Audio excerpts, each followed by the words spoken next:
Supreme Court orders release of sterilized stray dogs in New Delhi.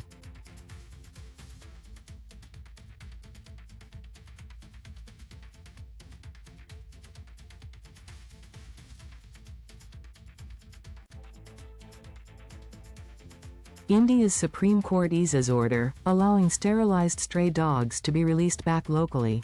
Dogs previously removed from New Delhi streets after sterilization and immunization are now freed.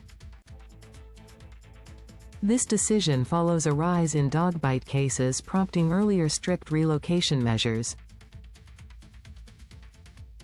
The court emphasizes humane treatment and community coexistence with stray dogs in cities. Authorities must now ensure